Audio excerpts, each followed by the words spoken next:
Hi everyone, welcome back to Neurobiology. In the last video, we started talking about the contacts between neurons, the synapses. We saw that there was initially some controversy on whether the synapses are chemical in nature or electrical in nature. And it turned out that in fact there are both kinds of synapses that are present in the brain. So there are some chemical synapses in which the neurons are not connected to each other, and the communication happens in the form of some chemicals that are released by the first neuron and those are received by the second neuron. And then there are electrical synapses in which the two neurons are directly connected to each other in the forms of some passages, and these passages allow the movement of electrically charged ions directly from one neuron to the next, just as it happens within a neuron. So these electrical synapses are also known as gap junctions, and in this video we will take a more detailed look at these electrical synapses or gap junctions. As we have already seen a few times in this course, many important discoveries in neuroscience have been made in a variety of model organisms. The discovery of electrical synapses was made in this sea organism, the crayfish. And one of the reasons that people have been looking at crayfishes is that they have a reasonably complex motor neuron system, but these motor neurons are big in size and they are easy to record from. So here is a schematic of the neurons between which the electrical synapses were found. One of these neurons is called the lateral giant fiber, shown here, and the other is a motor neuron called the giant motor fiber, shown here. And these two neurons form a synapse here, which is zoomed in. So this is the zoomed in image. So they form a synapse here. The lateral giant fiber is the presynaptic neuron, and the giant motor fiber is the postsynaptic neuron in the darker color here. And the way the electrical synapse was observed was using something like this. So you put two electrodes in the presynaptic neuron and two electrodes in the postsynaptic neuron. One of these electrodes is for stimulating the neuron by injecting current, and the other electrode is for recording the response of the neuron, the membrane potential of the neuron. So this electrode here is measuring the membrane potential of the presynaptic neuron, that can be called the presynaptic potential, and this electrode here is recording the membrane potential of the postsynaptic neuron, so that can be called the postsynaptic potential. Now what was found is that if you inject a small amount of current in the presynaptic neuron, as shown here, and you observe the membrane potential in that presynaptic neuron, so you see that there is a depolarization, and if the depolarization is crossing the threshold of action potential, then an action potential is generated here. And on the y-axis, the change from the baseline is shown as opposed to the actual voltage. Now at the same time, you see that there is also an effect on the postsynaptic neuron, and the peak here is reached at almost the same time as the peak here, showing that there was very little delay between the activity in the presynaptic neuron and the postsynaptic neuron. In the last video, we discussed that action potentials are important because they determine when a neuron communicates with a postsynaptic neuron.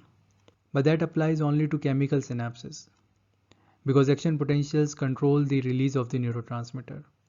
But that is not the case with the electrical synapses. So in electrical synapses, even if you have a graded potential, that is a small depolarization that is not large enough to generate an action potential, even that small depolarization can pass through to the postsynaptic neuron through an electrical synapse. So this we can show by doing a simple experiment on an electrical synapse. So let's consider that these are two neurons that are connected by an electrical synapse here. Now you put two electrodes in the first neuron. So one is the stimulating electrode and one is the recording electrode. And in the postsynaptic neuron, you put another recording electrode. Now if we inject a small current pulse, a small depolarizing current pulse in the first neuron, what should we observe in these two neurons?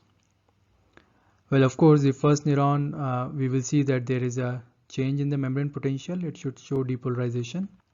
And in the second neuron also, because this is an electrical synapse, we should see a small depolarization here as well.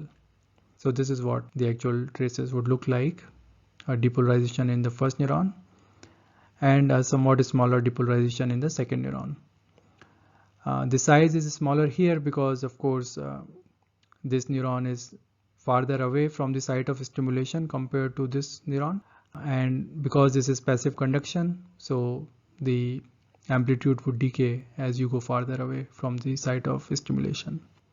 So this is a major difference from the chemical synapses. In a chemical synapse, if you cause a sub-threshold depolarization that does not generate an action potential, then we will not see any effect on the postsynaptic neuron because no neurotransmitter would be released. But in electrical synapses, we would see an effect on the postsynaptic neuron. What do you think would happen if we give a negative current pulse instead of a positive current pulse here? So if the current was hyperpolarizing, then in the first neuron we would see a hyperpolarization, so the membrane potential would go down. And in the second neuron also we should see a similar effect. So we should see a smaller hyperpolarization here in the second neuron. So electrical synapses would allow both depolarizing as well as hyperpolarizing currents to pass through. That is true for most electrical synapses, although there are some exceptions. So there are some channels that have rectification, that is, they allow only either positive currents to pass through or negative currents to pass through. But in most cases, they would allow both the positive and negative currents to pass through. Let's take a look at an electrical synapse here. So this is the first neuron, the membrane of the first neuron, and this is the membrane of the second neuron. Normally these neurons may be separated by 20-30 nanometers, but at the point where they form the synapses, the two membranes come really close, 3 to 4 nanometers apart. And here we can see a lot of channels between these two neurons. So these are the channels that allow ions to pass through from one neuron to the other. If we look at it from top, this is what it looks like. So this is a real electron microscopy image of a gap junction, and we can see a lot of these pores in the membrane. These pores are basically formed by proteins. If we look at the pores in more detail, this is what they look like. So you have half the pore or half the channel in the first membrane and half the channel in the second membrane. And each half channel or hemichannel, as it is called, is made up of multiple protein chains. So this is what a hemichannel looks like. It has these 6 units. Each of these units is called a connexin, and the whole hemichannel with the 6 units can also be called a connexon. So these 6 connexins come together and in between they form a pore. And each connexin is made up of a protein chain that passes through the membrane 4 times. So it's a 4 transmembrane domain. Now one interesting puzzle is that how these channels align perfectly in the two membranes. If they were not aligned together, then the electrical synapse would not function. And in fact, that might also be very damaging for the neuron, because now you would have opened up the cytoplasm of the neuron to the extracellular space. These pores have a 1.5 nanometer diameter, which is big enough for ions to pass through. And you don't want ions to be passing into the extracellular space through a large pore. The way these two hemichannels align together is because of interactions between the two units here. So if we look at a connexin in more detail, so you have the protein chain passing through the membrane, and then it forms an extracellular loop, then again passes through the membrane, intracellular loop, through the membrane, extracellular loop, through the membrane, and it comes in. So these intracellular parts of the connexin can be used for interaction with various molecules inside the cell, and these two extracellular loops can be used for interaction with the complementary partner. So these 2 loops per connexin means that there are 12 loops per connexon, and these 12 loops in the 2 complementary connexons interact, and these interactions are optimized when the channels perfectly align with each other. So that's how the 2 hemichannels are able to align and the electrical synapses can function. What is the advantage of using electrical synapses? Well, one advantage is that electrical synapses allow rapid and synchronous firing of the interconnected neurons. To make this point more clear, let's take a look at an example.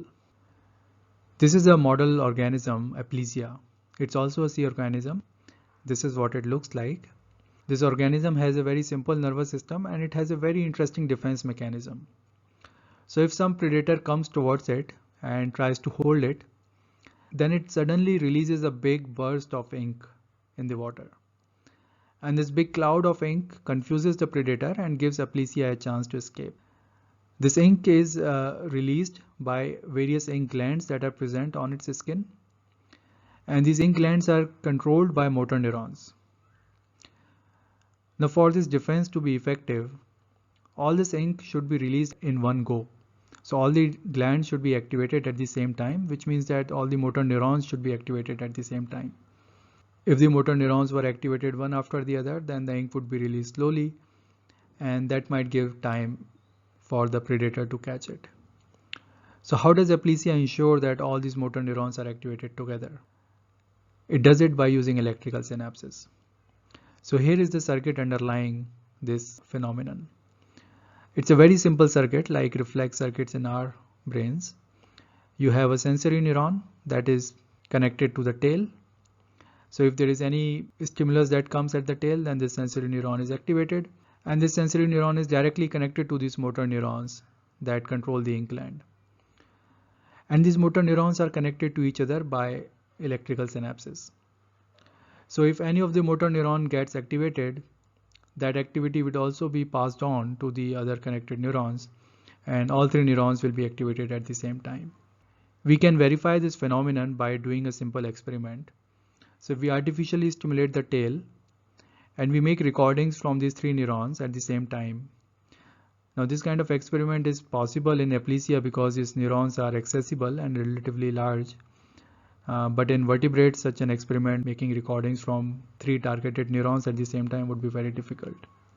So here's the outcome of the experiment. Here are the three recordings from the three neurons. So this is the timing of the stimulus to the tail, and we see that after some time there are action potentials in all the three neurons, and these action potentials are very well synchronized. And once there is enough activity in the neurons, then a large amount of ink is released.